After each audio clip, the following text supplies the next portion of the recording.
Em nome do Pai, e do Filho, e do Espírito Santo. Amém. Louvado seja nosso Senhor Jesus Cristo. Desejo a todos nós muita paz, muita alegria no nosso coração. Estamos hoje no 15º vídeo de formação inicial, através do qual nós fazemos um estudo reflexivo sobre os caminhos laicais de perfeição. Caminhos laicais de perfeição que se aplicam às pessoas que desejam se consagrar ao Senhor por sentirem no coração um chamado especial de Deus. Vamos, depois que vocês certamente já rezaram a consagração ao Espírito Santo, nós vamos recapitular uma pergunta do assunto que introduziu este item, livres do mundo, que deve ser a condição de cada cristão leigo, de cada religioso, de cada sacerdote. A pergunta é: como os leigos podem ser vitoriosos sobre o mundo? Já que o título do nosso vídeo é Livres do Mundo. Como é que nós podemos ser vitoriosos nesta batalha de libertação das forças que nos oprimem, forças do mundo que nos oprimem? Então chegamos ao ponto que nos responde esta pergunta. Já demos 3 respostas anteriores, agora estamos na 4ª resposta, através do martírio. Como é que nós podemos nos libertar com vitória das forças do mal? Através do martírio. Agradeço muito a Deus de estar podendo gravar este vídeo exatamente no dia 14 de setembro, quando festejamos na nossa igreja a exaltação da Santa Cruz. E por isso, nós podemos dizer que o fruto deste encontro nosso será muito grande. Mas este título e a festa de hoje supõe que o cristão, como estou falando para leigo, eu vou falar para leigo, que o cristão leigo tenha um sentido muito claro a respeito da cruz. É preciso que nós entendamos o mistério da cruz segundo a visão cristã. E eu disse mistério da cruz, porque falar de cruz e ao mesmo tempo falar de alegria no sofrimento, por exemplo, como é o caso da fundamentação bíblica da nossa espiritualidade, é um contrassenso para o mundo, é uma loucura para o mundo. Mas não é não. Pode ser loucura para o mundo, mas é coerência nossa na adesão a Jesus Cristo. Então convido vocês a pegarem agora a palavra de Deus, principalmente a 2ª carta de São Paulo a Timóteo, no capítulo 4. Gostaria de destacar para vocês que, conforme a visão que você tem de cruz, você tem condições de abraçar a vida consagrada na nossa fraternidade. Mas se você não tem uma visão cristã, embora você seja cristão, se você não tiver uma visão cristã do sofrimento, da cruz, das provações, das perseguições, você não tem condição de pretender se consagrar de uma forma especial a Jesus Cristo. Então vamos tomar a nossa Bíblia no capítulo 4 da segunda carta a Timóteo.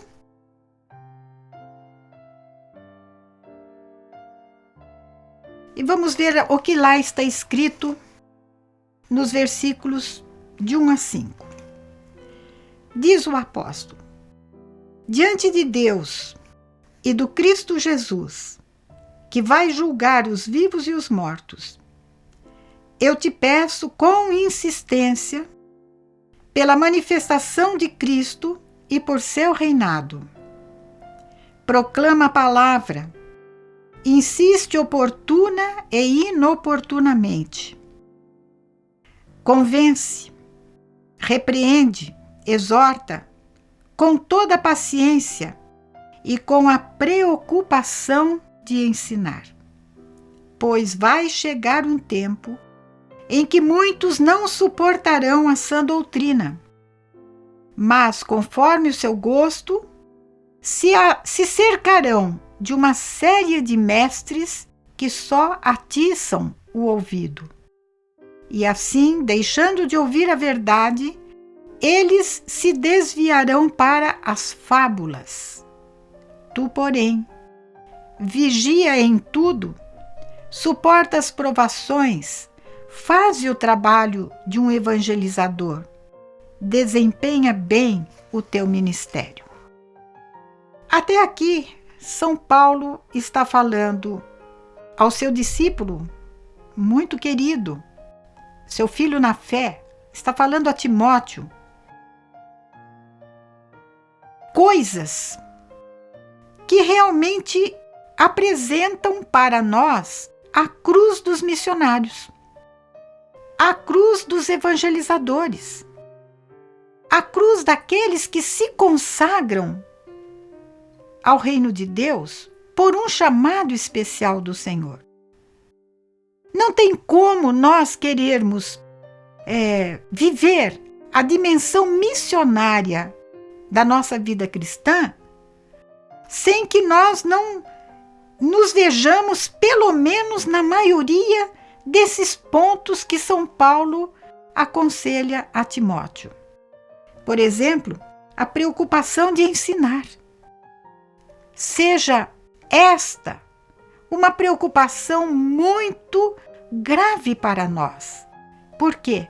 Porque o nosso povo, principalmente dos nossos tempos, está mergulhado numa ignorância que dá dó, que dá pena. É só conversarmos um pouquinho com alguns catequistas. Não estou falando de todos, falei de alguns catequistas, que eu não acho que sejam poucos, a respeito de coisas elementares da nossa fé. E você percebe a ignorância.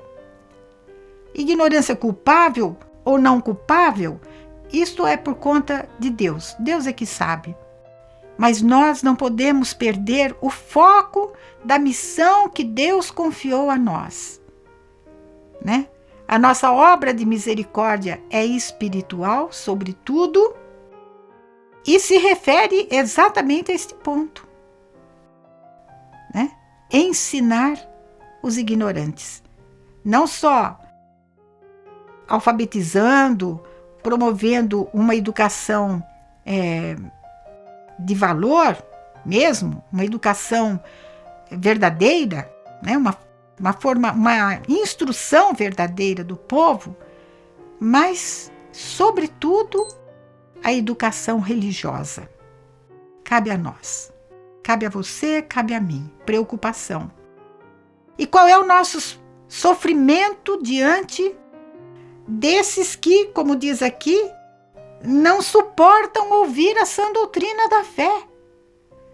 Quando você chega para fazer uma colocação com dedos, com todo cuidado, pronto, já somos taxados de fora do contexto, fora da época, muita radicalidade. Isto é a nossa cruz.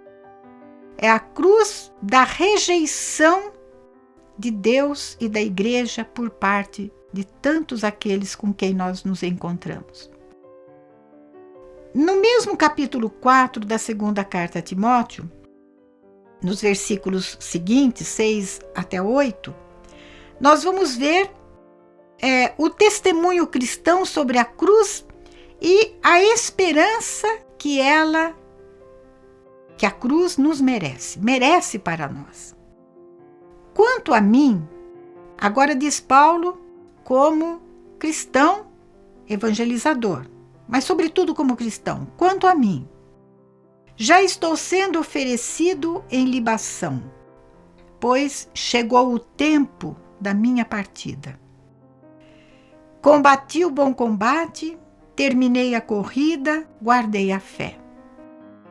Desde agora está reservado para mim a coroa da justiça que o Senhor, o justo juiz, me dará naquele dia. Não somente a mim, mas a todos os que tiverem esperado com amor a sua manifestação. Viver a proposta do Evangelho de Jesus, viver segundo a vida cristã, é um combate, é uma luta. Uma luta, primeiro, contra as forças negativas do mal da nossa própria natureza, machucada, ferida pelo pecado.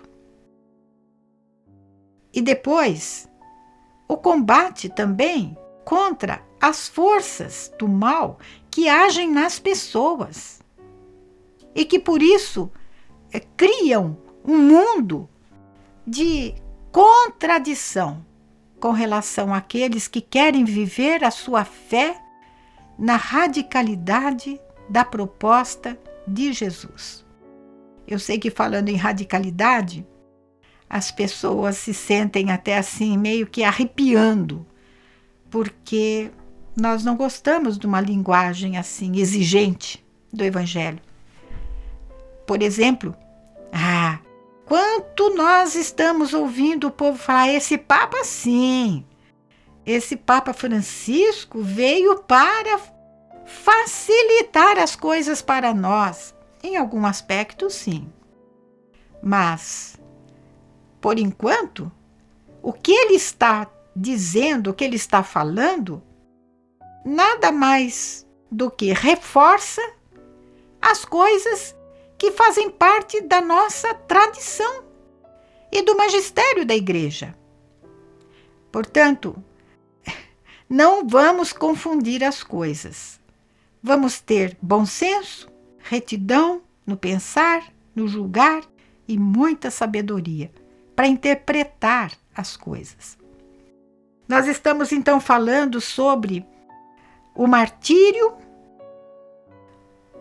segundo o que nós entendemos por consagração. A consagração religiosa, a consagração especial a Deus, é uma espécie de martírio, sim. Vamos dar uma olhadinha agora, depois nós voltamos na Bíblia. Vamos dar uma olhadinha no Catecismo. Eu achei um ponto aqui fenomenal. Embora o texto que vocês vão ter na mão vai citar mais 2 parágrafos do Catecismo, que eu penso que vocês podem depois aprofundar. Mas eu quero conversar com vocês agora sobre o ponto do Catecismo número 2015, 2015. O que a Igreja fala a respeito do caminho de perfeição? Exatamente o assunto da nossa formação inicial. A Igreja trata do caminho de perfeição da seguinte maneira: o caminho de perfeição passa pela cruz. Não existe santidade sem renúncia e sem combate espiritual.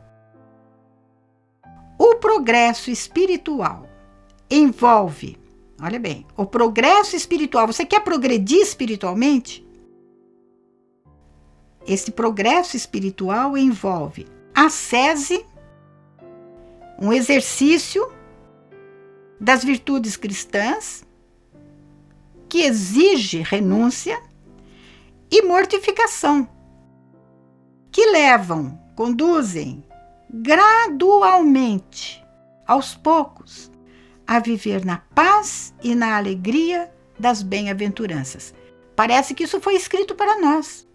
Olha bem, o caminho da perfeição, portanto, o caminho de uma consagração a Jesus Cristo, na radicalidade da sua proposta, que não é, quando eu falo radicalidade, às vezes essa palavra pode dar a impressão para os menos avisados que isso entristece, que a gente não pode ser assim, porque senão a gente não atrai ninguém. Não! Por que nós vamos abrir mão dos valores tradicionais da proposta do Evangelho? O Evangelho é exigente, como não? O Evangelho é exigente. É amor, é misericórdia, é perdão, é acolhida, é tudo isso, mas também, nisso tudo, é exigente. Então, nós não podemos aderir àquele convite do Senhor que diz: sede perfeitos como o Pai do céu é perfeito, sem termos como pano de fundo desse desejo de Jesus ser realizado em nós, senão pensando na cruz. O caminho de perfeição passa pela cruz. A cruz nos purifica. A cruz, o sofrimento, as provações nos fortalecem. A exigência da renúncia daquilo que pode vir a enfraquecer a nossa espiritualidade nos robustece na fé, na esperança, na prática da caridade. Não existe santidade sem renúncia e sem combate espiritual. E vejam bem como São Gregório de Nissa, que é citado aqui neste ponto, escreve: aquele que vai subindo jamais cessa de progredir de começo em começo. Presta atenção nessa palavra. Às vezes, nós precisamos travar uma batalha contra, por exemplo, nossos vícios mais recorrentes, aqueles nos quais mais nós caímos. E podemos nos desanimar. Por exemplo, o que adianta? Eu confesso, eu me esforço, eu luto e caio. De novo, me levanto, confesso, luto e caio. Olha, você cai, mas não cai no mesmo lugar. Isso é importante. Você não cai no mesmo lugar.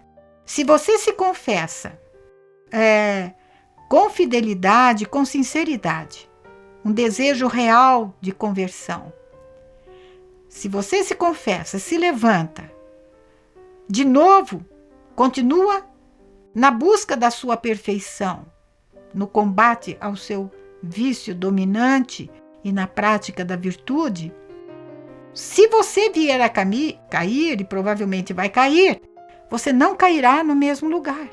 É isso que São Gregório de Nissa diz. Você progride de começo em começo. Se eu caio aqui, mas me levanto e vou lutando e vou subindo, aqui eu vou cair de novo? Já não é aqui que eu caí, é aqui. Então, por começos que não têm fim. Aquele que sobe jamais cessa de desejar aquilo que já conhece.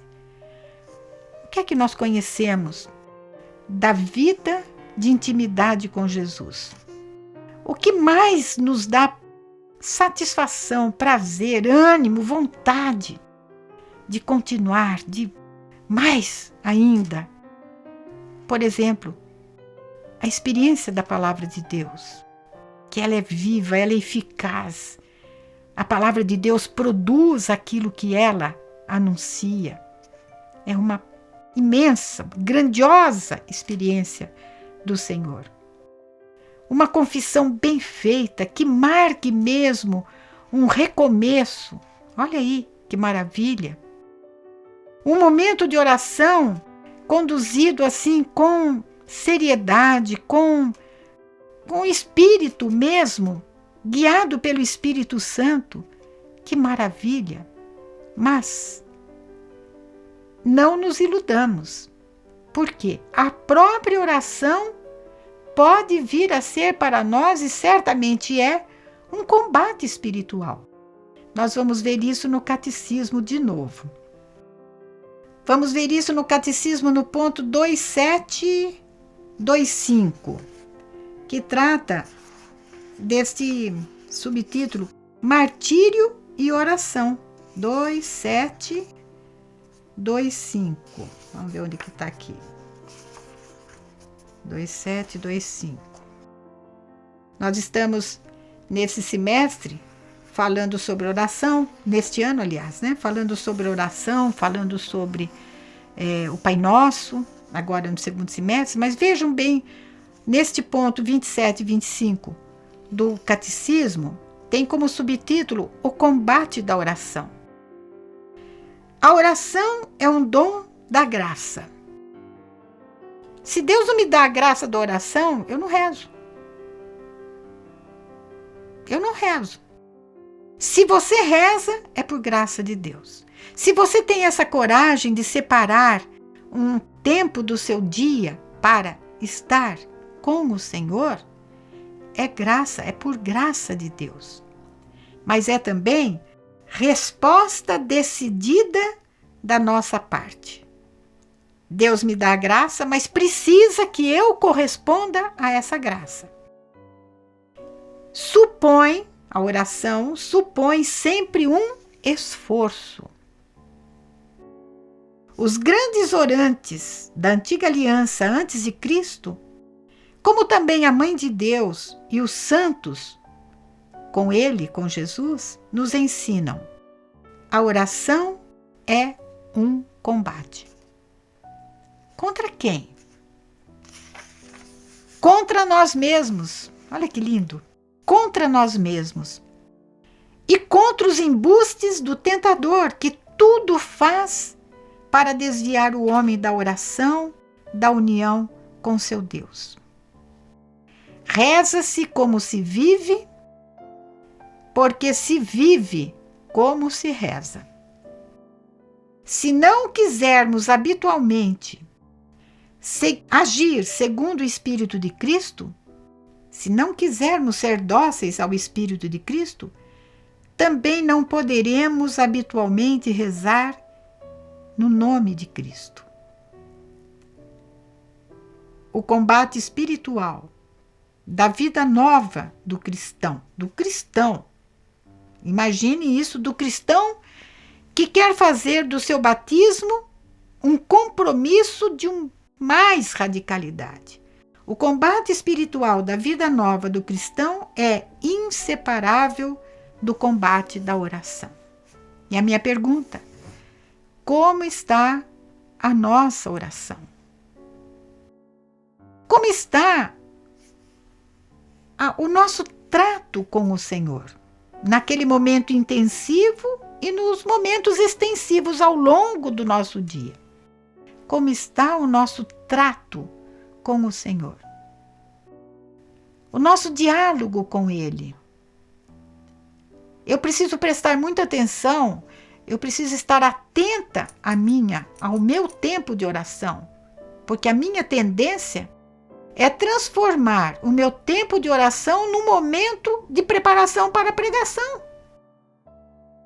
Olha que palavra linda que está aqui, puxa, isso é exatamente aquilo que eu vou pregar, e já começo a anotar, já começo a sair fora da oração. Percebe? As sutilezas da nossa espiritualidade precisam estar muito aqui, ao alcance das nossas mãos, para não pensarmos, para não nos enganarmos.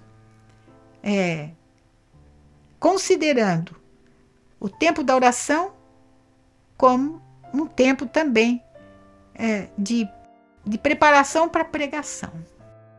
Eu rezo para pregar. Ótimo, é isso mesmo. Mas a sua oração pessoal, sem nenhuma outra finalidade a não ser alimentar em você a intimidade com Deus. E finalmente, no ponto 409 do nosso catecismo, nós temos lá o combate, o martírio e as trevas. A situação dramática do mundo, que inteiro está sob o poder do maligno, faz da vida do homem um combate. Eu acho que isso daqui dispensa comentários. A situação dramática do mundo faz da nossa vida um combate. E esse comentário agora que eu vou ler para vocês é da Gaudium et Spes. Diz assim: a Igreja, uma luta árdua contra o poder das trevas perpassa a história universal da humanidade. E eu poderia dizer, perpassa a minha história pessoal, desde a minha concepção até o último minuto de vida aqui na Terra. Iniciada desde a origem do mundo, vai durar até o último dia, segundo as palavras do Senhor. Esta luta vai durar. Inserido nesta batalha, mergulhado nesta batalha, o homem deve lutar sempre para aderir ao bem. Não é fácil. Fácil é aderir ao mal. Isso é fácil demais. Mas ao bem, nem sempre é muito fácil. Não consegue, a humanidade, né? O homem não consegue alcançar a unidade interior senão com grandes labutas e o auxílio da graça de Deus. E a gente pode dizer que todos esses comentários, tanto da Bíblia como do Catecismo, são lutas que têm uma conotação de martírio, porque é uma cruz. O martírio branco, mas é uma cruz. Eu não derramo o sangue das minhas veias, mas eu derramo o sangue do meu eu, né? Eu aceito fazer morrer em mim os clamores do meu eu para ser como Jesus, mais santo. Então, uma outra palavrinha de São Paulo está na segunda carta a Timóteo, de novo, mas agora no capítulo 3. No capítulo 3, versículo 12, São Paulo vai dizer sobre os que buscam a verdadeira santidade, tem uma luta fenomenal. Os leigos têm uma luta fenomenal, muito mais do que os religiosos e os sacerdotes. Porque a vida laical se passa no mundo do trabalho, no mundo das artes, no mundo da política, no mundo da ciência, das letras, no mundo profissional. E aí a luta é daquelas. Então São Paulo diz assim, no versículo 12, começando do 10, capítulo 3, versículo 10. Tu, porém, olha lá, nós estamos todos no mundo, bons e maus, sofrendo os ataques terríveis das forças espirituais do mal. Mas principalmente você que tem uma proposta de vida de santidade pode estar certo que você é o alvo preferido dessas forças espirituais. Portanto, São Paulo diz, agora não é mais para Timóteo. O Timóteo de hoje é você, sou eu. Tu, porém, me tens seguido cuidadosamente no ensino, na maneira de proceder e agir, nos propósitos, na fé, na paciência, no amor, na constância, nas perseguições e sofrimentos que me sobrevieram em Antioquia, Icônio e Listra. Que perseguições sofri. Confissão de São Paulo. Aliás, agora a lição para nós. Todos os que quiserem viver piedosamente no Cristo Jesus serão perseguidos. Então não tem que ficar chorando, não, porque se abate sobre nós a incompreensão, né? Aqueles momentos de verdadeiros martírios. Qual é a nossa tentação? É nos poupar do sofrimento. A nossa tentação é procurar aquele jeitinho horroroso, diabólico, que quer fazer uma média entre a exigência do Evangelho e a sedução do mundo. Não tem como. Isso não é vida de perfeição. Mas atitudes heróicas são exigidas também de nós, sobretudo, não é só lá do mundão, não, mas podemos esperar que os de nossa casa, os da nossa própria família, serão a pedra de tropeço na nossa vida, causa de muita dor, de muito sofrimento. Eu que diga, no início da nossa comunidade, logo que eu cheguei em Belo Horizonte, e nós tínhamos aquela multidão que se reunia toda semana, várias vezes, né? Pessoas que logo percebiam a proposta do Senhor, logo se encontravam naqueles apelos de Jesus, começavam a mudar de vida e as pauladas começavam. Marido, esposa, filhos, uma tragédia verdadeira. Mas tudo enfrentado com muita força, com muita garra, com muito entusiasmo, com muita vontade, com muita busca, muita paixão pela palavra do Senhor. E assim conseguimos chegar aos nossos 31 anos de pauladas e graça. Pauladas e graça. Graças a Deus. Eu queria agora explorar também com vocês alguns trechinhos do Apocalipse, 2, na verdade, do Apocalipse de São João, porque os mártires de hoje, como eu disse, não são apenas aqueles que derramam seu sangue pela fé, como tantos dos nossos irmãos lá no Oriente Médio, né, na África, estão sendo vítimas da sua profissão de fé.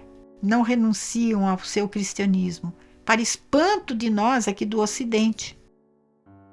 Comparando as coisas, gente, sem querer ser pessimista, mas o demônio deu uma falhada e brava. Ele começou por um povo, o povo oriental, lá do Oriente Médio, da África, né, que já é um povo tão sofrido, mas um povo cristão. Os cristãos dessa região são cristãos para valer, porque são a minoria. Minorias perseguidas o tempo inteiro. Então eles criaram raízes fortes, firmes. Quando chega o Estado Islâmico para decapitá-los, já viveram uma preparação, uma militância maravilhosa. Antigamente a gente dizia que a igreja, a nossa igreja que está aqui no mundo, né, era a igreja militante. O concílio não usa mais essa expressão militante, usa a expressão peregrina. A nossa igreja peregrina, é essa que nós estamos vivendo. A igreja do céu é a igreja gloriosa. Mas eu gostava mais da expressão igreja militante, porque tinha que ser assim, tem que ser assim. Não é uma peregrinação light, não é uma romaria. A igreja que vive neste mundo, em estado de romaria. Não, é em estado de luta mesmo, estado de perseguição. Se quisermos viver o evangelho como ele tem que ser vivido. Se quisermos viver igreja como ela tem que ser vivida, é militância, é luta, é batalha, é guerra.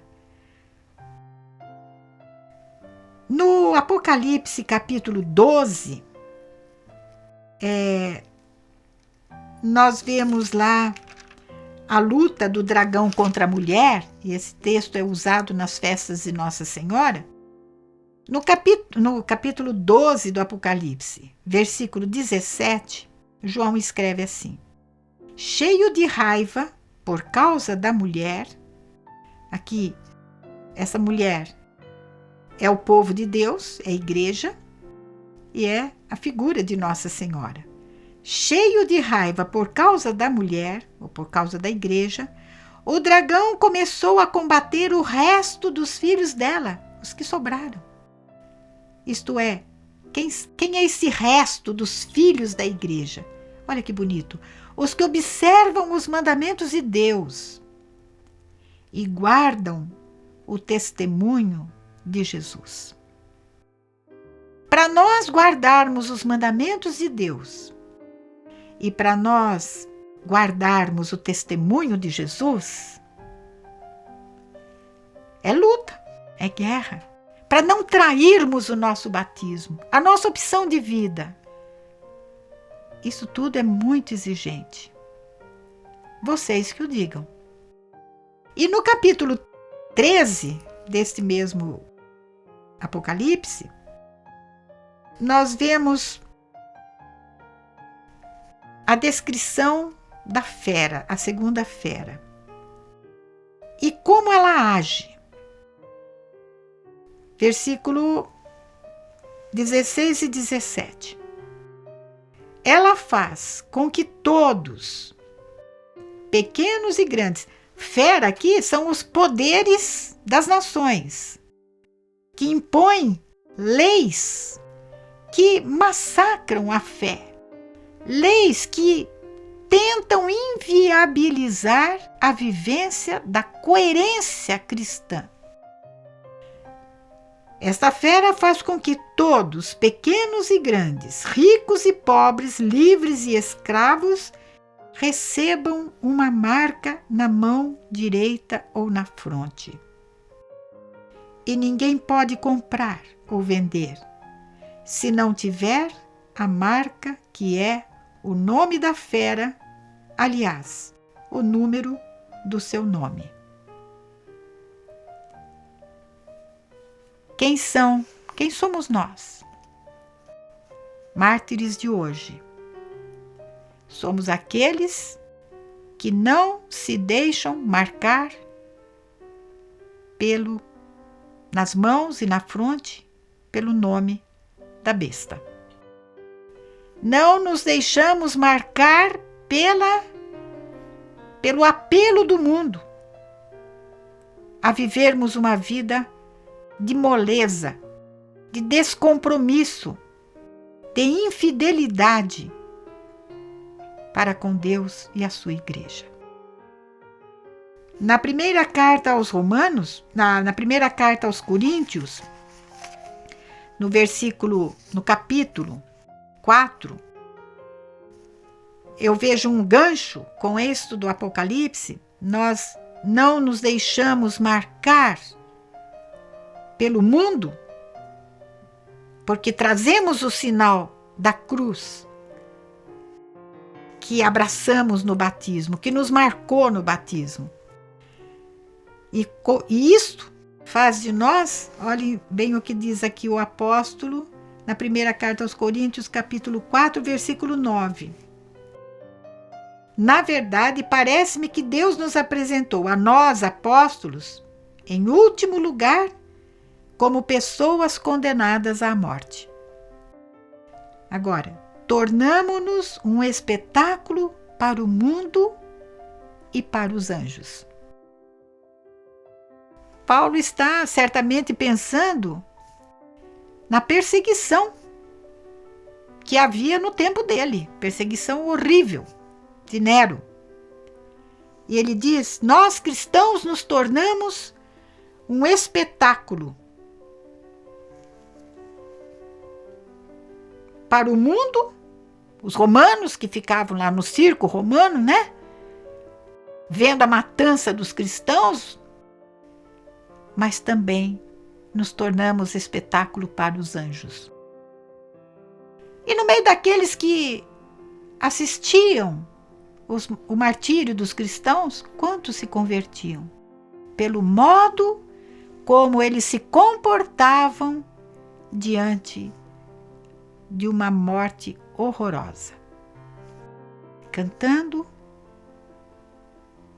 antecipando o céu. Senhor Jesus, vós bem conheceis como a nossa natureza é fraca, frágil, como nós somos vulneráveis aos apelos dessa mesma natureza, machucada pelo pecado, que ainda continua ouvindo a voz sedutora original, no Éden, no paraíso, Senhor. Aquele Adão, aquela Eva ainda subsistem em nós. Mas vós também conheceis, Senhor, o desejo do nosso coração. Apesar de toda esta fraqueza, de toda a miséria, Senhor, o nosso desejo fundamental é por vós. A nossa opção, Jesus, é pelo seu evangelho, é pelo vosso evangelho. É por vivermos segundo o modelo que deixastes para nós, na vossa vida. Senhor, que nós entendamos a cruz como consequência. A cruz como consequência de uma opção de vida. Uma consequência coerente com o estilo de vida que queremos abraçar. Eu sei, Jesus, que não nos faltará a vossa graça, a vossa força, o vosso amparo, o vosso refúgio, a vossa mão, a vossa misericórdia, a vossa bondade. Nada disso nos faltará, Senhor.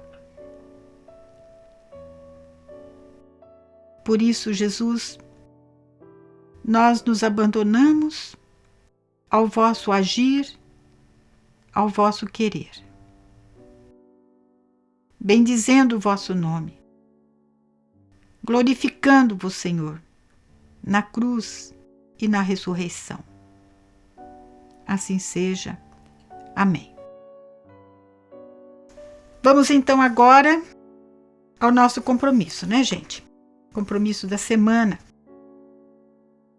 Você vai escrever para partilhar 2 pontinhos. Quais são as suas reais situações de martírio em família, na sociedade e na igreja? vai descrever. Na minha família, quais as situações que eu enfrento por defender as minhas convicções religiosas. Na minha família, no meu ambiente de trabalho, no ambiente social que eu frequento, na paróquia, nos grupos paroquiais. E a segunda, e na nossa comunidade e na nossa fraternidade, quais são as suas reais situações de martírio também.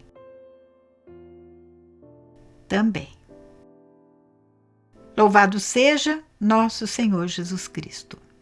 Em nome do Pai, do Filho e do Espírito Santo. Amém.